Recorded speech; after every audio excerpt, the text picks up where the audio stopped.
안녕하세요, 찰리입니다. 오늘은 프론티어 에듀 Q&A 세션 7번째인데요. 바로 질문으로 한번 들어가 보도록 하겠습니다. 첫 번째 질문은 아마존 경쟁 상대의 키워드가 뭔지 어떻게 알 수 있느냐, 이런 질문을 해주셨어요. 근데 어떤 키워드로 광고하는지까지 한번 말씀을 드려보려고 합니다.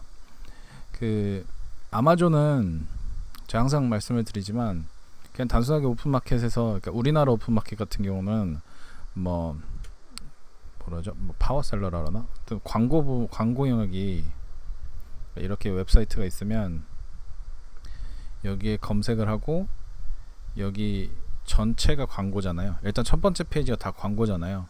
A 무슨 사이트도 그렇고 G 무슨 사이트도 그렇고. 근데 아마존은 이렇게 있으면 여기에 검색을 하고, 여기만 광고고 여기는 다 실제 리스팅이잖아요. 광고 안 한 리스팅. 그렇기 때문에 이 키워드라고 하는 게 굉장히 중요하거든요. 어떤 키워드로 사람들이 검색할지를 알아야지만 이 광고 대신에 여기 이 영역에 뜰 수 있어서 키워드가 굉장히 중요한 마케팅의 일부분인데, 그러다 보니까 이 동종 상품을 판매하거나 아니면 유사 상품을 판매하는 셀러가 어떤 키워드로 타겟팅을 하는지, 어떤 키워드로 최적화를 하는지가 궁금할 수밖에 없어요. 그러다 보니까 이런 질문을 해주신 것 같은데, 안타깝게도 다른 셀러가 사용하는 키워드를 100% 정확하게 알 수 있는 방법은 없어요. 저도 예전에 AMT라고 하는, 지금은 쓸쓸하게 사라진 AMT라고 하는 키워드 툴을 만들어 본 적이 있는데 100% 정확하게 알 수는 없더라고요. 다만 요즘 시중에 툴들이 너무 이제 좋아져서 리버스 에이신이라고 하는 기능들이 있어요. 리버스 맞나? 리버스 아신이라고 하는 기능이 있는 툴들이 간혹 보이실 거예요. 그러니까 모든 키워드 툴마다 다 있는 기능은 아닌데, 뭐 리버스 에이신이라고도 하고, 뭐 에이신 룩업이라고도 하고, 뭐 여러 가지 명칭으로 되는데, 아무튼 아신을 들여다보다 혹은 이제 쫓아가보다, 약간 요런 비슷한 명칭이면 다 이런 기능이 있어요. 그런 기능이 있는 툴들은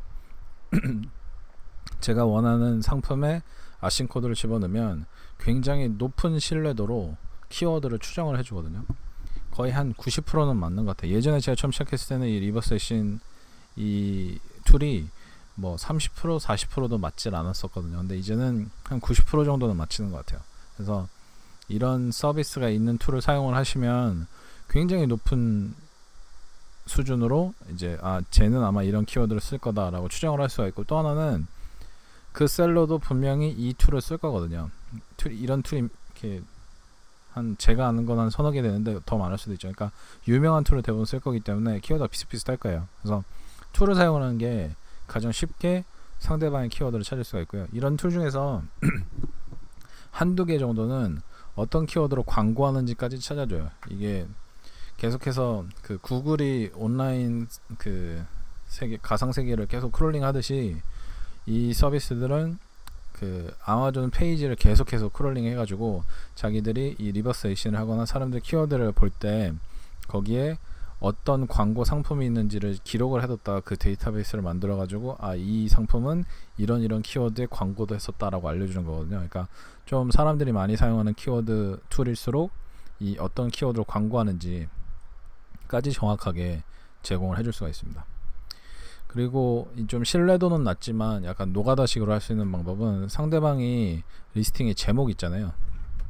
타이틀 영역에 있는 단어들을 조합하는 거예요. 그러니까 만약에 제목이 그렇진 않겠지만 만 6단어다 그러면 6단어를 이 팩토리얼이라고 하죠. 6 곱하기 5 곱하기 4 곱하기 3 하면 그런 개수의 조합이 되잖아요. 그런 조합을 모두 다 한번 아마존에 검색을 해보는 거예요. 물론 이제 노가다죠. 저는 추천드리지 않는데 그런 식으로도 찾아낼 수는 있어요. 시간이 많거나 아니면 좀 급하게 얘가 혹시 이런 키워드를 쓰나 하고 한 번 정도 확인해 보려면 그 키워드를 아마존에 검색을 해서 검색했을 때 그 상품이 나오는지 안 나오는지 확인하면 되거든요.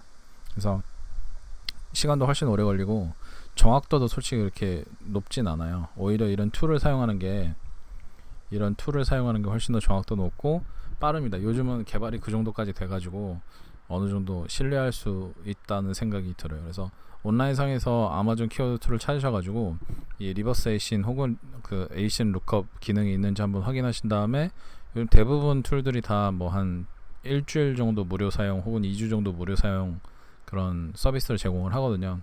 좀 사용을 해보시고 이게 괜찮다, 정확도도 꽤 있다 라고 생각이 되시면 그냥 구매해서 사용하시면 될 것 같아요.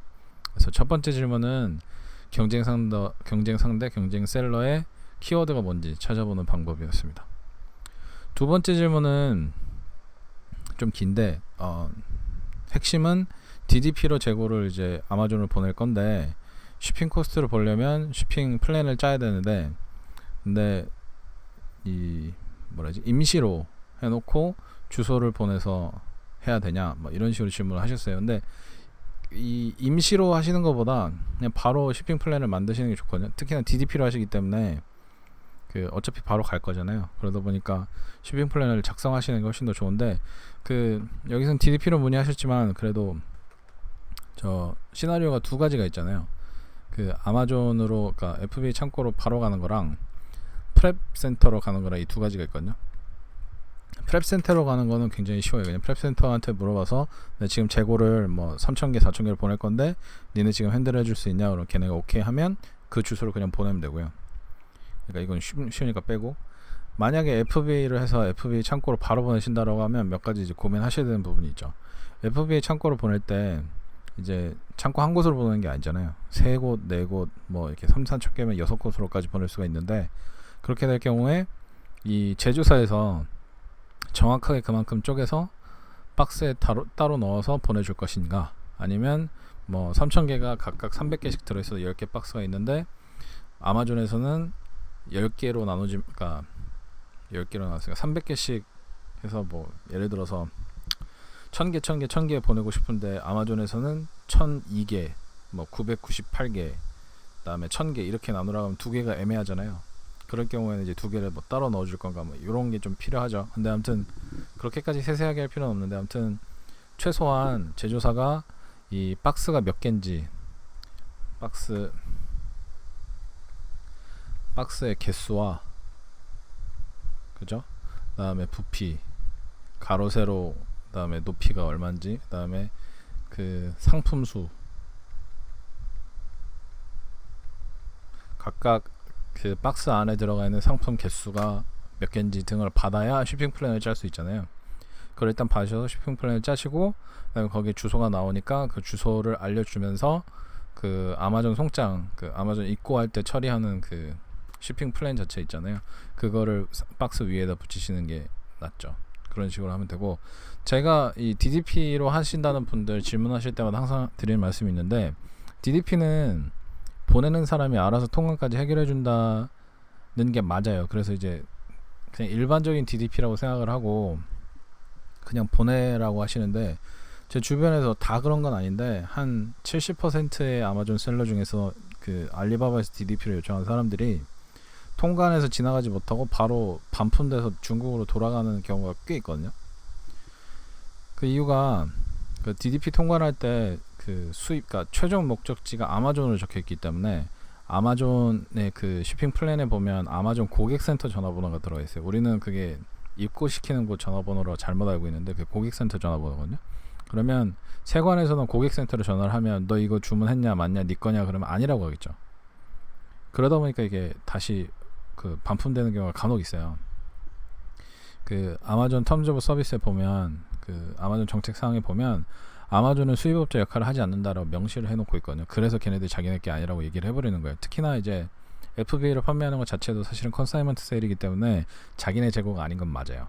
그래서 그러다 보니까 간혹이 아니에요. 꽤 많은 상황에서 DDP로 주문했는데도 불구하고 그 세관을 통과하지 못하고 중국으로 되돌아가는 경우를 제가 종종 봐서, 혹시나 DDP로 하실 거면 꼭 중국 제조사한테 물어보셔가지고 미국 수입 통관 절차를 누가 맡아서 하는지, 어떤 절차로 하는지를 확인하고 진행을 하시는 게 중요해요. 그래서 DDP로 하시는 분들은 꼭 이거를 명심하시고, 물론 DDP로 하면 걔네들이 책임지고 통과하는 게 맞아요. 근데 안 그런 경우는 제가 너무 많이 봐가지고 혹시나 하는 마음에 높아심에서 말씀드리는 거니까, 뭐 이메일에 한 줄 더 쓰는 거니까 상관없잖아요. 그래서 한번 물어보시고 걔네들이 적절한 플랜이 있다라고 하면 그냥 그렇게 진행하시면 되지만, 아니라고 하시면 별도의 이 통관 서비스를 제공하는 그 프레이트 포워더나 이런 데를 연락을 하셔가지고 그 서비스를 요청하시는 게 훨씬 더 나을 것 같습니다. 두 번째 질문이었고요. 세 번째 질문은 이 중국 공장에서 아마존까지 배송을 보내는 게 좀 궁금하다라고 말씀해 주신 분인데요. 이 두 개가 연결된 것 같으면서 서로 다른 분이 질문해 주셔가지고 별도로 뺐는데 그 중국 공장에서 직접 아마존을 배송하는 경우는 그 제조사의 배송 정책에 따라서 다른 곳이랑 얘기를 해야 되는 경우가 있어요. 먼저 이제 제일 중요한 거는 그 미국이 이렇게 있으면 이 미국 내에서 제가 여기서 보내든 여기서 보내든 아니면 알래스카에서 보내든 이 미국 내에서 보낸다라고 하면 그 FB 쇼핑 플랜을 짰을 때 아마존의 파트너사인 UPS나 페덱스가 기사가 와가지고 그 박스를 픽업해 가거든요. 근데 미국 영 외에서 보낼 경우, 그러니까 결국은 수입이죠. 그 수입을 할 경우에는 아마존에서 누구를 보내서 그 픽업해 가진 않아요. 그러니까 사람을 보내서 가는 거는 미국 내에서 고요. 해외에서는 그냥 직접 바로 보내시는 거예요. 근데 또 하나 문제는 이 위에선 DDP로 계획을 하신다고 하셨는데, 제 경험상 알리바바에서 하는 대부분의 그 가격들은, 우리가 보고 이제 구매하려고 하는 가격들은 대부분 다 FOB거든요. FOB 프리 온 보드인가요? 아무튼 뭐 그런 건데, 그 걔네들이 선적까지만 하지 그거를 거의 미국으로 보내서 미국 내에서 통관까지 해서 통관해서 육로로 해가지고 창고까지 보내는 거는 잘 안 해요. 그래서 이제 포워더라고 하는 다른 서비스를 이제 사용을 하게 되는데, 이게 좀 이제 힘든 거죠. 그러니까 중국 제조사로부터 주문했을 때 얘네들이 어떤 퀄리티인지도 모르고 바로 아마존 창고까지 보내는 것도 사실 리스크가 큰데, 그것도 아니고 그 퀄리티 컨트롤 하나도 안 하고 또 다른 사람한테 전달이 돼서 그거를 보낼 경우에는 어느 시점에 뭐 파손이 되거나 그럴 경우에는 이제 우리가 좀 뭐 반품을 한다든지 아니면 메꿀 거를 추가로 이제 주문을 한다든지 이렇게 해야 되는데 그게 힘들잖아요. 그래서 지금 제가 그 이런 QC 같은 거, 퀄리티 어셔런스, 퀄리티 컨트롤이나 배송이나 그 중국 내 별도 창고에 잠깐 묵혀둬서 좀 들고 있어주는 그런 서비스 업체랑 계속 연락을 하고 있거든요. 제 수강생분들이나 이런 채널에서 봐주시는 분들한테 좀 서비스를 제공하기 위해서. 그래서 그런 퀄리티 컨트롤 업체를 쓰지 않으신다면 사실은 중국에서 바로 아마존 창고를 입고시키는 건 조금 위험한 일이거든요. 그러니까 현재 지금 제가 아까 말씀드린 그 서비스 업체를 소개를 지금 못 드리니까, 현재 제 이 상황에서는 사실 미국에 있는 프레핑 업체를 보내서 프레핑 업체에서 이제 박스 열어보고 상품 상태를 본 다음에 판매 가능한 것만 프레핑을 해가지고 아마존 창고로 집어넣는 게 가장 안전한 플레이가 아닐까라는 생각이 듭니다. 그래서 오늘도 세 가지 질문 한번 알아봤고요. 또 추가로 질문이 있으신 분들은 그 프론티어이드 플러스 채널, 그 플러스 친구 채널에 계속해서 질문을 올려주세요. 그러면 혹은 여기 유튜브 아래다가 질문을 해주시면, 댓글로 질문을 해주시면 최대한 빨리 제가 답변을 드리고 있으니까요. 그래서 오늘도 긴 건데 끝까지 들어주셔서 감사하고, 또 다음번에 다른 질문 답변 시간을 갖도록 하겠습니다. 감사합니다.